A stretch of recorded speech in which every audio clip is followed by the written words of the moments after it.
Bonjour à tous, c'est la chaîne YouTube à propos d'astrologie, époque 2, c'est-à-dire qu'on discute de divers sujets à propos de l'astrologie. Pour commencer, un partage d'écran.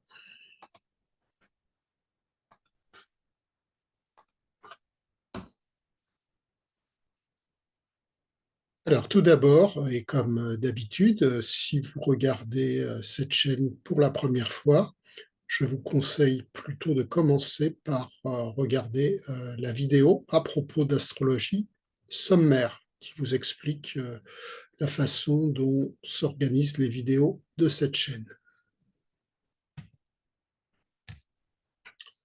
Alors, euh, résumé de l'épisode précédent, qu'est-ce qu'on était en train de faire? Alors, je vous rappelle que euh, on avait parlé de la façon dont on pouvait exprimer le bonheur à partir du thème natal. On avait vu que c'était le soleil qui concernait le bonheur.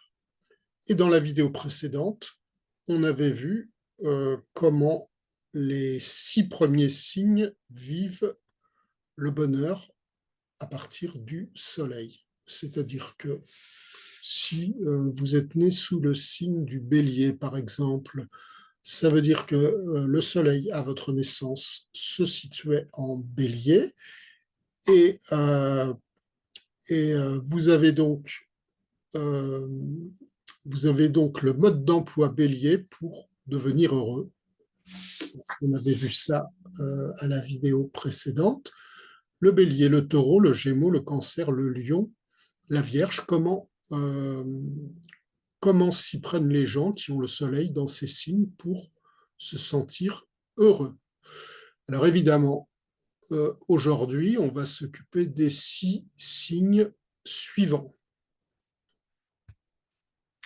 Donc le sujet du jour, le bonheur pour les 6 derniers signes. Si vous avez le soleil situé en balance, scorpion, sagittaire, capricorne, verseau, poisson à votre naissance, comment est-ce que vous devez vous y prendre pour vous, pour vous sentir épanoui et heureux? On commence par la balance. Alors avant toute chose, je vous précise que je parle beaucoup de métiers dans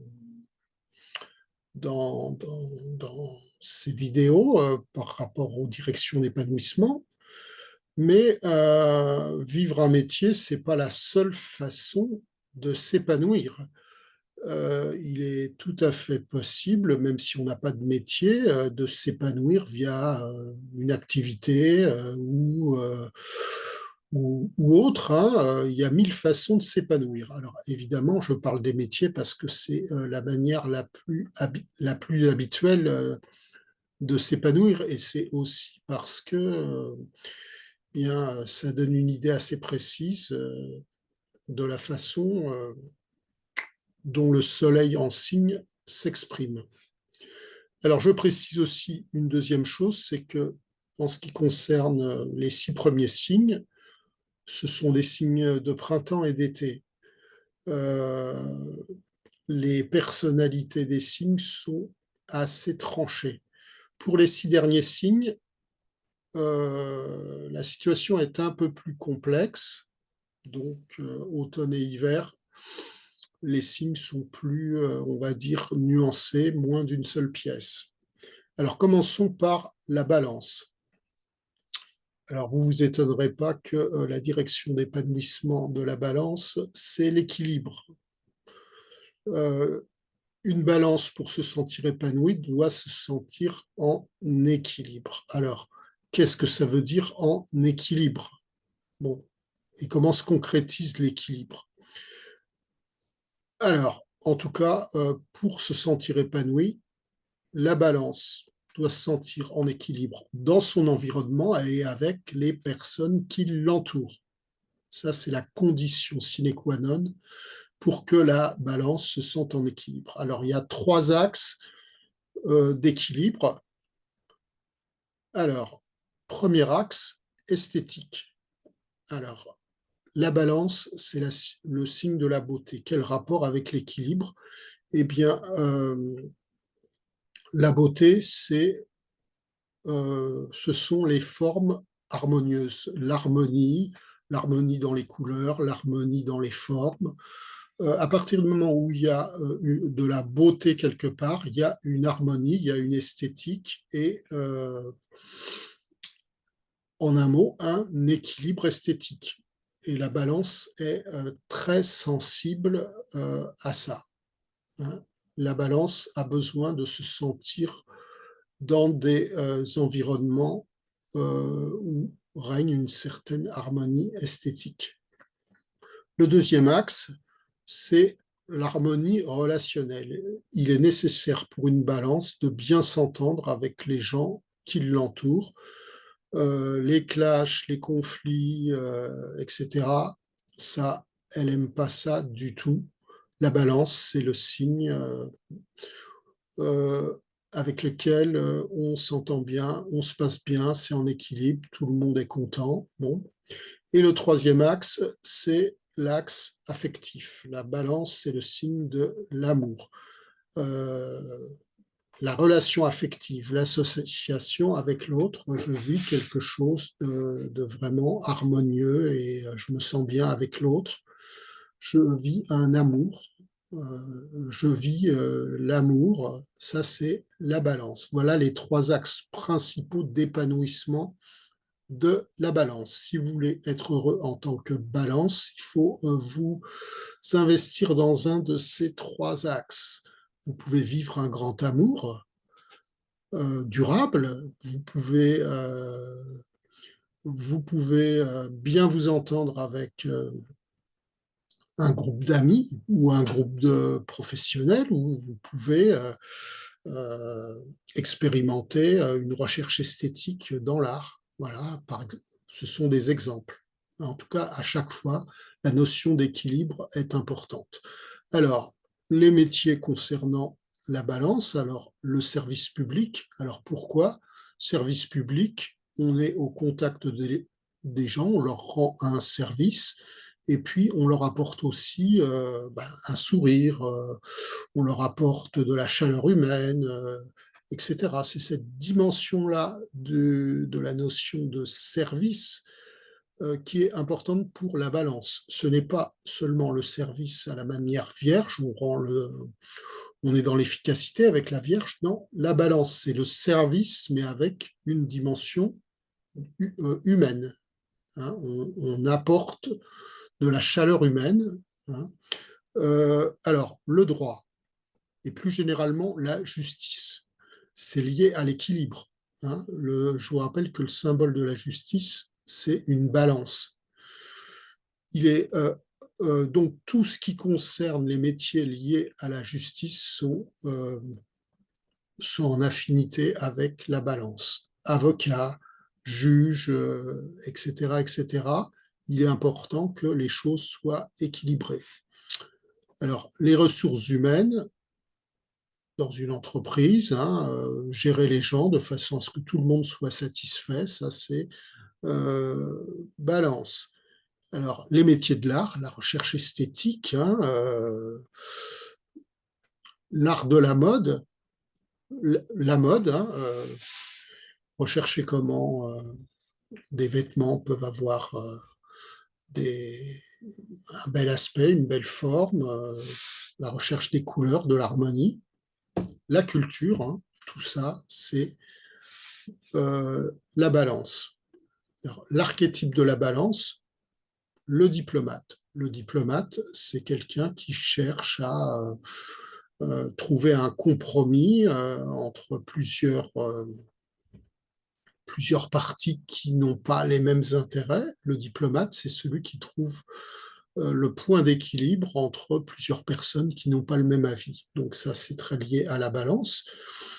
Exemple d'épanouissement de type balance. Alors la chanteuse Marie Laforêt, qui est née sous le signe de la balance, dans ses chansons, il y a très souvent des, des relations affectives. Hein, elle chante l'amour, elle chante l'entente entre l'homme et la femme, et il y a une chanson qui est très caractéristique de la Balance, c'est la bague au doigt. La bague au doigt, c'est un petit peu l'apologie du mariage.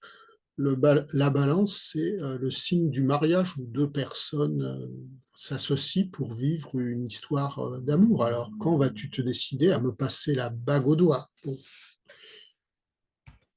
Le Scorpion. Alors là, on n'est pas du tout dans le même registre. Direction d'épanouissement du Scorpion, la mutation. Le Scorpion est un signe qui se transforme, qui passe son temps à muer, à passer d'un état à un autre dans une certaine direction. Le Scorpion, c'est le signe de la transformation. Alors, il y a deux axes pour ce qui est de l'épanouissement du Scorpion. Le premier axe, c'est l'exploration des profondeurs. Le Scorpion est un signe qui aime percer les mystères, rechercher l'intensité de la vie, les choses qui sont extraordinaires, fantastiques. Et le Scorpion est très friand de tout ce qui est tout ce qui est inattendu, ésotérique, révéler les mystères du monde. Voilà une direction d'épanouissement. Et puis une autre direction pour le Scorpion, c'est tirer parti des talents des autres. Alors le Scorpion adore repérer chez les autres leurs qualités, ce qu'ils sont capables de faire, et puis en tirer profit. C'est un signe qui, s'il se laisse aller, aurait peut-être une tendance à manipuler pour justement profiter des talents des autres. Alors évidemment, ça peut être bien ou mal géré. Bon. Alors, les métiers, hein, détective privé. Alors, on a déjà parlé du détective privé avec la Vierge, hein, le sens du détail, mais ici, c'est un détective privé qui est attiré non pas par la résolution du problème, comme pour la Vierge, mais qui est attiré par ce qui est caché. Pourquoi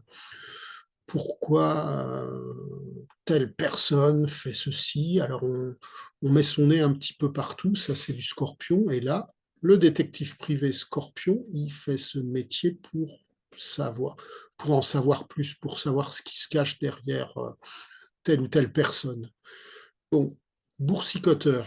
Boursicoteur, la bourse, hein, on mise, on essaye de tirer profit de la conjoncture sans se mouiller soi-même. Le placement de l'argent, on prend un risque, mais ce n'est pas le fruit d'un travail. Hein.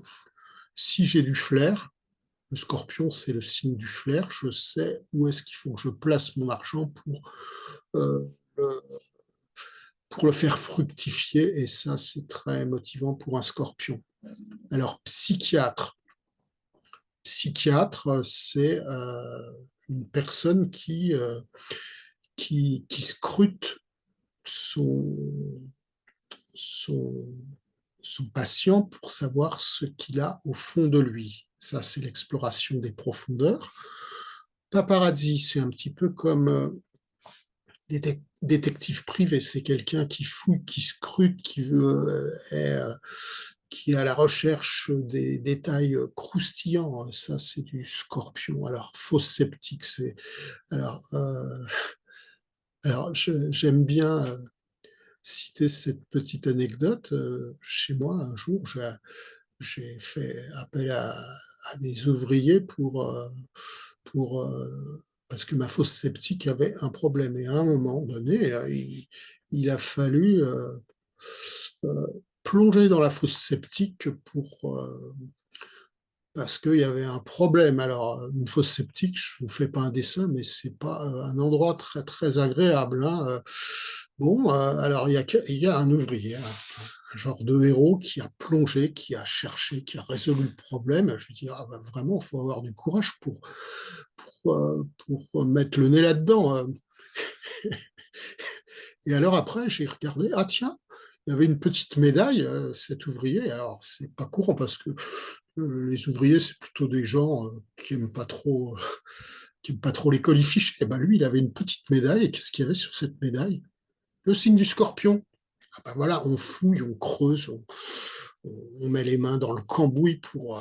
bon, ben ça, c'est Scorpion. Pif.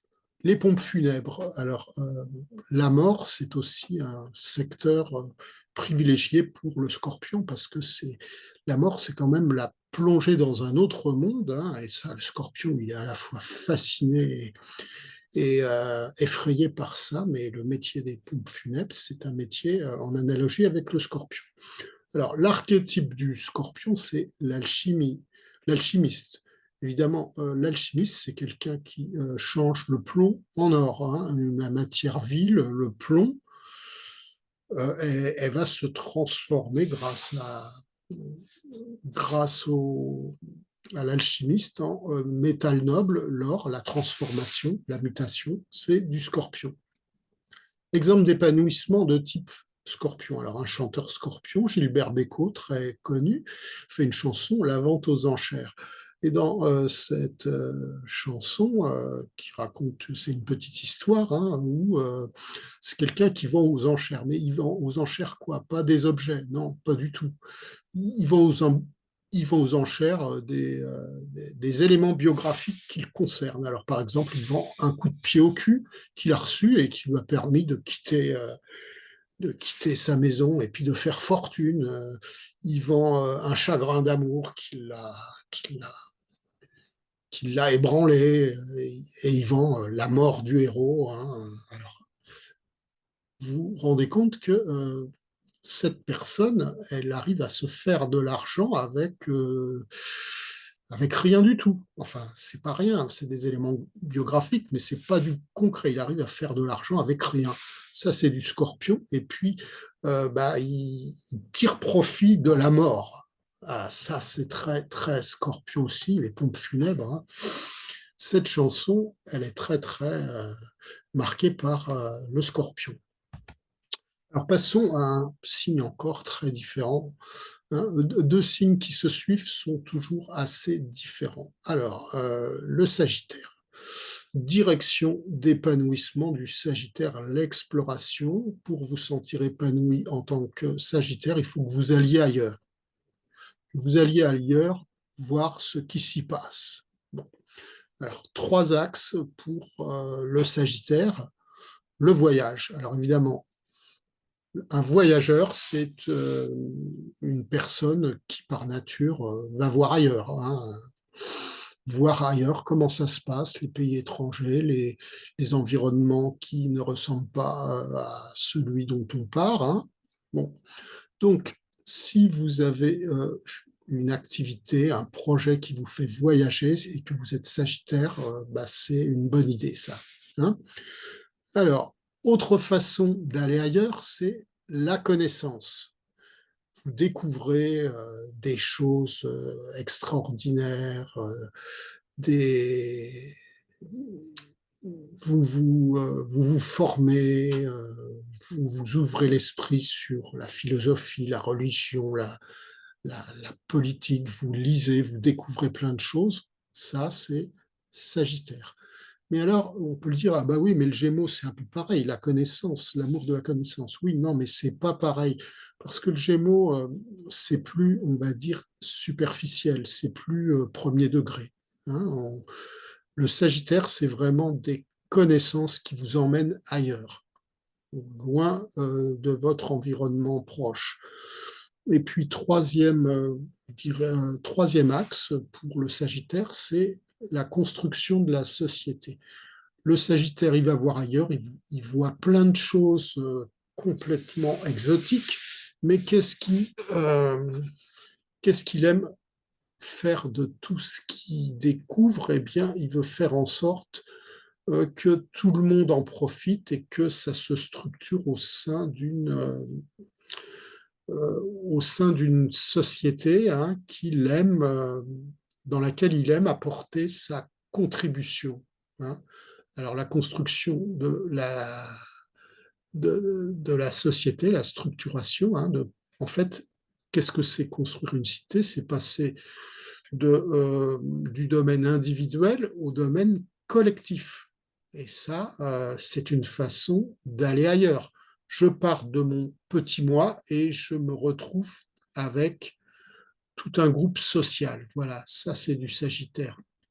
Et au niveau des métiers, alors explorateur, oui, c'est la dimension du voyage. Grand reporter, alors ça fait le lien entre la connaissance et le voyage, hein, c'est très très Sagittaire, grand reporter.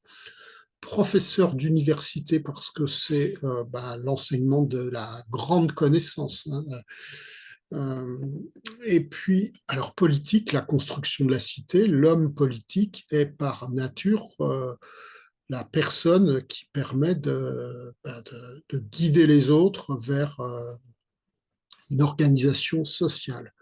Puis la religion, c'est un petit peu comme la politique, hein, ça ouvre sur une autre dimension. Alors là, c'est pas une dimension sociale, c'est une dimension religieuse, mais c'est un peu la même chose, hein, ça structure quelque chose qui nous dépasse. Voilà. L'archétype du Sagittaire, c'est sans surprise le voyageur, pour toutes les raisons qu'on vient de dire. Alors, exemple d'épanouissement type Sagittaire, Édith Piaf qui est née sous le signe du Sagittaire. La chanson phare d'Édith Piaf, c'est Je vois la vie en rose.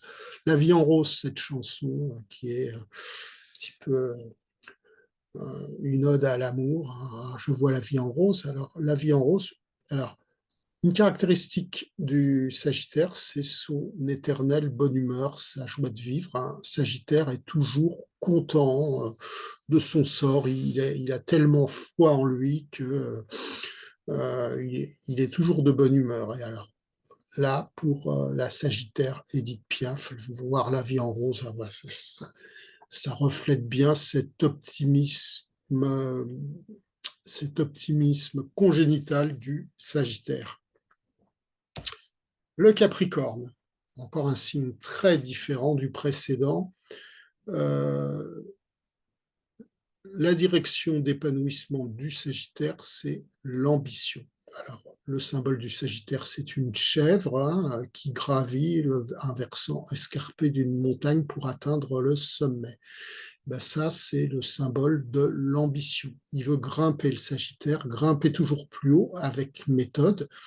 Il est très organisé et une fois qu'il est au sommet, eh bien, il veut y rester et puis il est prêt à défendre bec et ongle son précaré pour rester au sommet de la montagne. Donc, si vous êtes Capricorne, faut suivre cette voie qui concerne deux axes. Alors, soit la conquête, on est très bas et on veut aller au sommet. Alors, il y a du boulot, il y a du travail. Ou alors le maintien. Vous êtes à un endroit, le sommet de la montagne, et il faut surtout pas en descendre. Et alors il faut se battre pour défendre son territoire. Bien.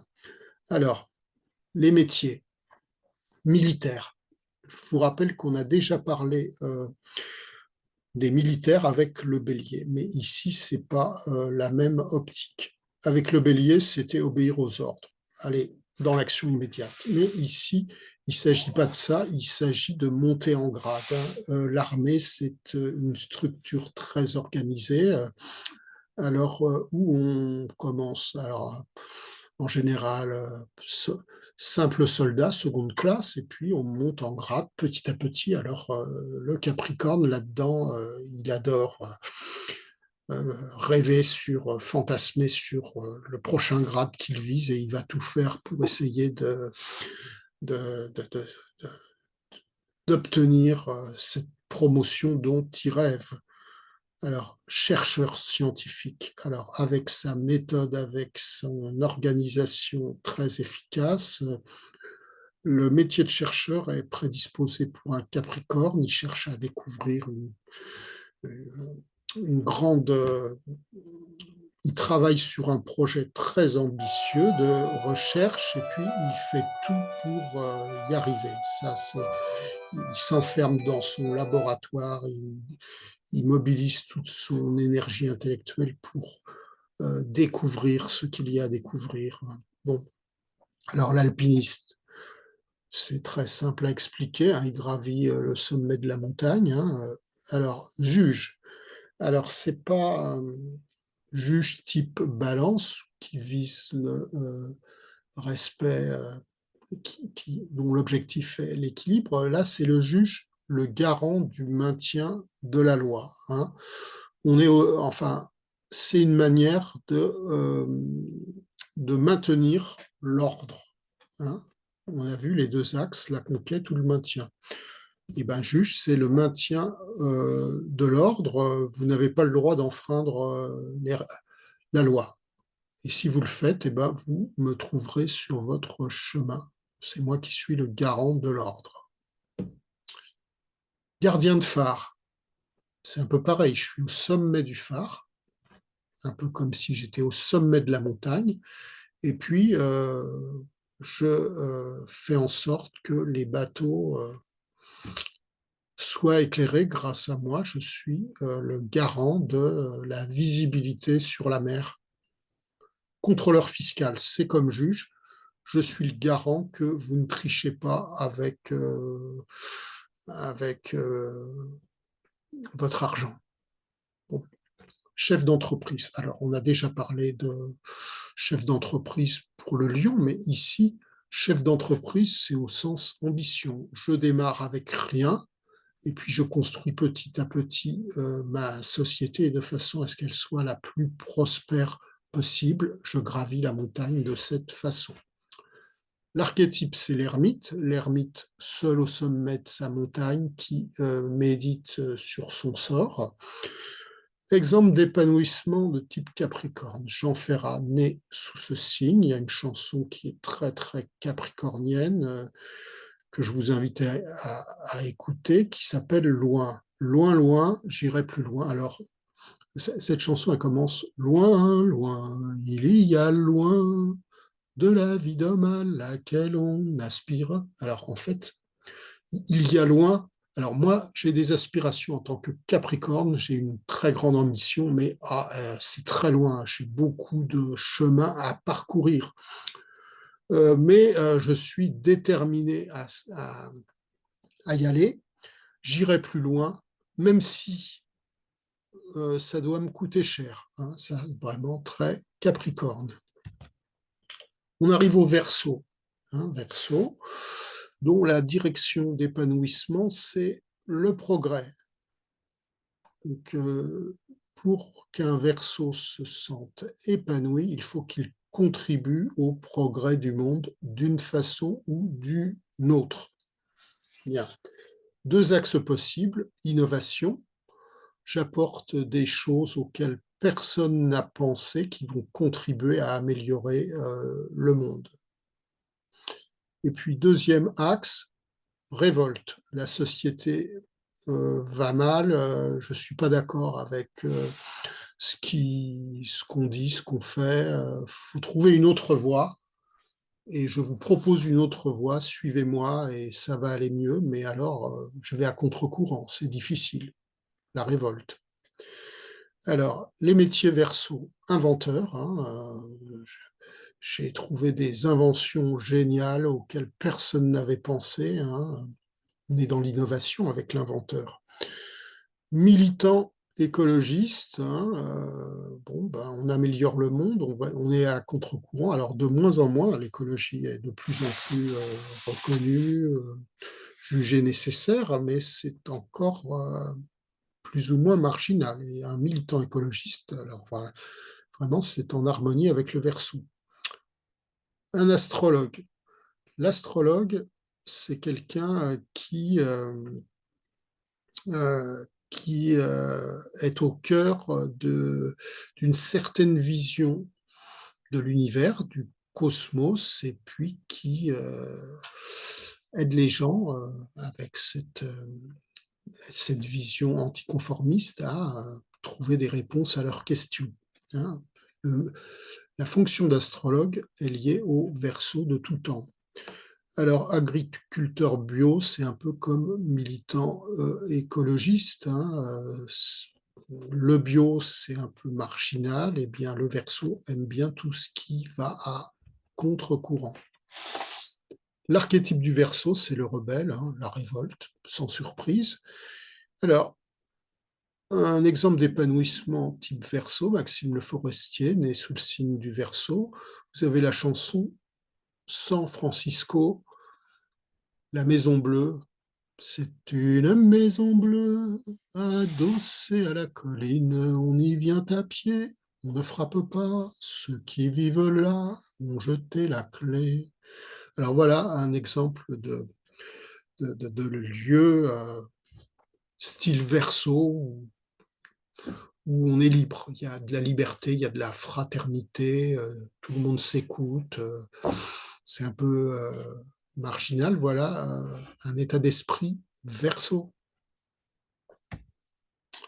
Et enfin, le dernier signe du zodiaque, les poissons. Direction d'épanouissement, fusion.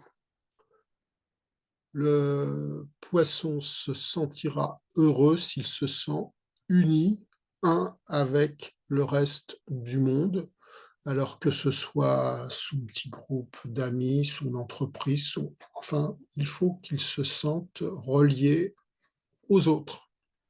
Bon. Alors, au niveau des métiers, il y a plusieurs façons, plusieurs métiers qui prédisposent à la fusion, hein.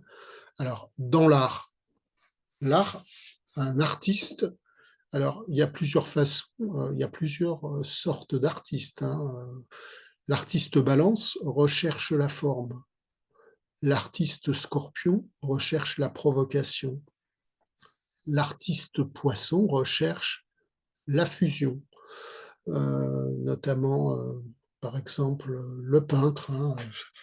Il y a des artistes peintres, dans leurs toiles, on sent qu'ils se fondent, que leur peinture est complètement fusionnelle avec ce qu'ils sont en train de peindre. L'ésotérisme. Le poisson, vous savez que c'est un signe d'eau et il est très sensible aux énergies invisibles qu'il relie à, à, à l'univers. Et bon, médium, c'est par exemple un métier prédisposé aux poissons. Alors, il y a la dimension sociale aussi, tout ce qui permet au poisson d'aider l'autre par empathie, par lui apporter quelque chose, notamment pour les gens en difficulté, hein. Ça, c'est des choses dont le poisson est très sensible, éducateur, par exemple. Et puis, il y a la science. On peut faire de la science avec l'idée d'unifier un petit peu les connaissances. Un poisson célèbre, Einstein, son objectif, c'était de... Alors, bon, Einstein, il a travaillé naturellement sur la relativité restreinte et la relativité générale. Et puis, son ambition, c'était d'arriver à trouver la, une force globale qui relierait toutes les différentes forces qu'on connaissait déjà, mais alors, bon, il y a l'électromagnétisme, l'électricité, la gravité, etc. Alors, l'ambition d'Einstein, c'était de fusionner toutes ces forces en une seule. Voilà, vraiment une démarche poisson.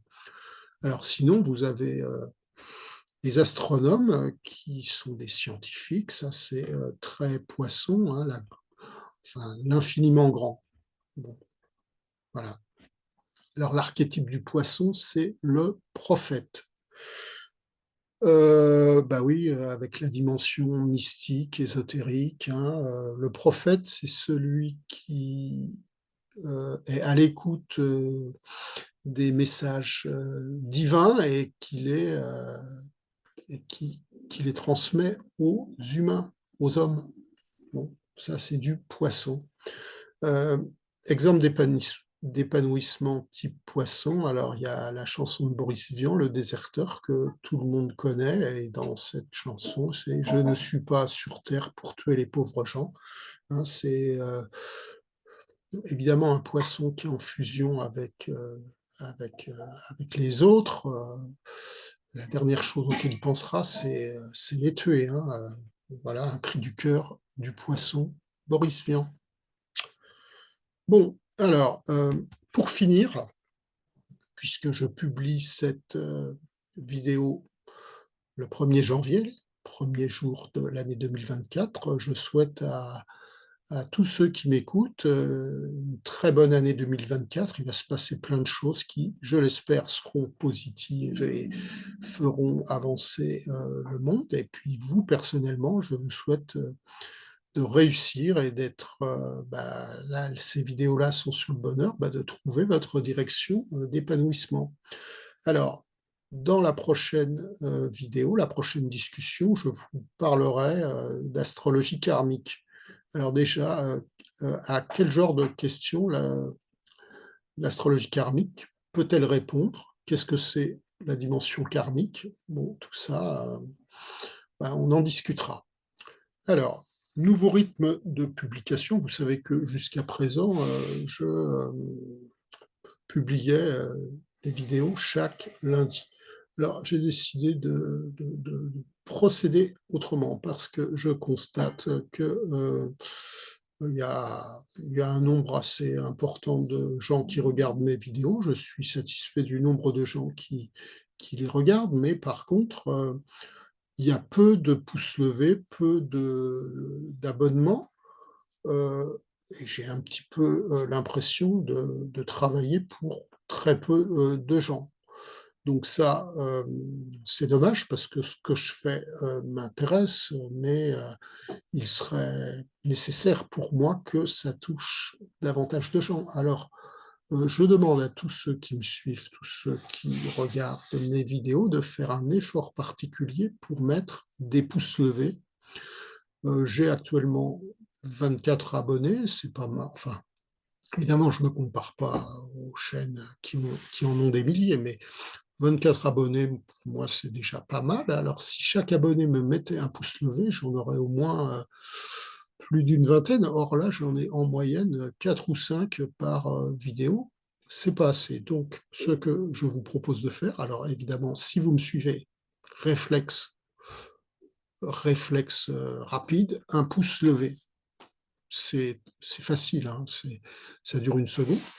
Et alors, je publierai ma prochaine vidéo lorsque celle-là, cette, vidéo, sur, les signes aura atteint 20 pouces. Dès que cette vidéo atteint 20 pouces, je publierai la suivante. Voilà, c'est une façon de vous faire, contribuer au développement de la chaîne. Bien. Alors ceci dit, je vous dis, très bon réveillon de début d'année et puis à très bientôt, j'espère. Bye bye.